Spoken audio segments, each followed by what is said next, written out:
تعرفنا بحضرتك. أنا المهندس دحام حسين الجربوع من نقابة مهندسين إدلب الأحرار.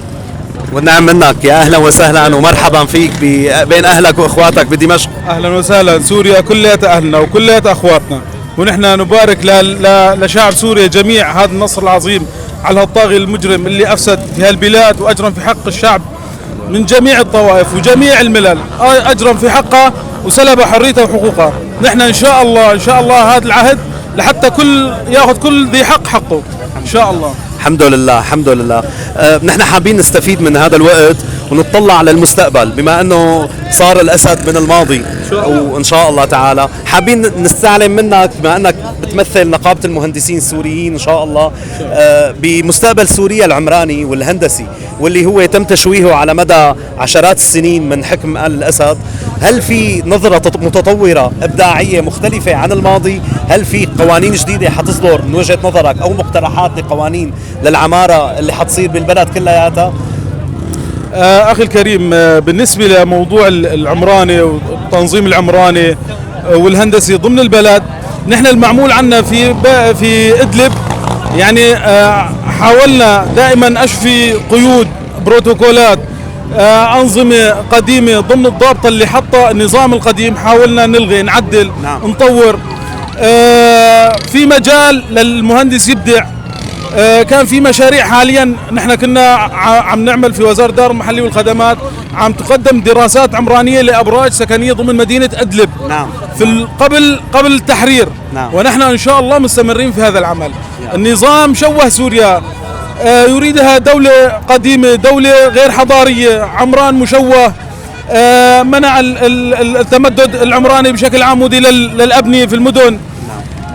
نحن إن شاء الله يعني في نظرة أنه يكون العمران حديث، شيء حر بما لا يشوه العمران في البلد.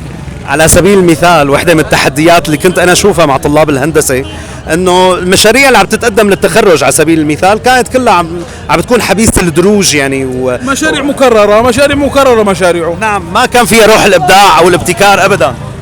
نظام لا يسمح لاي شخص في هذا البلد بالابداع. نحن التاريخ يشهد على هذا النظام.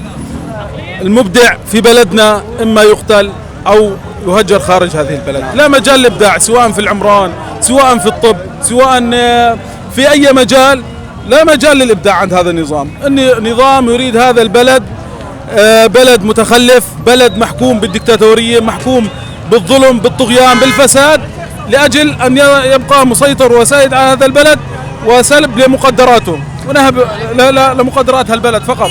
برأيك هل ممكن نقابة المهندسين السوريين ممكن تكون هي شريكة بوضع مناهج جديدة للتعليم بوزارة التعليم العالي؟ بالنسبة لموضوع التعليم العالي شق مستقل عن موضوع النقابات الهندسية أو التنظيم العمراني خلينا نقول أو الإدارة المحلية، ولكن أكيد راح يكون هذا الأمر في لجان راح تشتغل سوا. راح تكون يعني إعادة نظرة شاملة للقوانين وللإدارات الموجودة وللترهلات الموجودة في هذه المؤسسات إن شاء الله. يعني راح تكون كوادر وطنية حقيقية من جميع أطياف الشعب. نعم. لحتى تنهض في هالمؤسسات. صراحة نحن حاليا دخلنا على مبنى الإذاعة والتلفزيون، يعني نلمس هناك ترهل إداري كبير، فشل.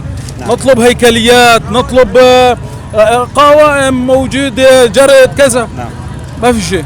اللي هي أدنى أعمال العمل الإداري يعني تكون موجودة. لا يوجد مهنية إدارية. نعم. ولا مهنية أخلاقية لدى هذا النظام. نظام فساد، ترهل إداري، سرقة، رشاوي.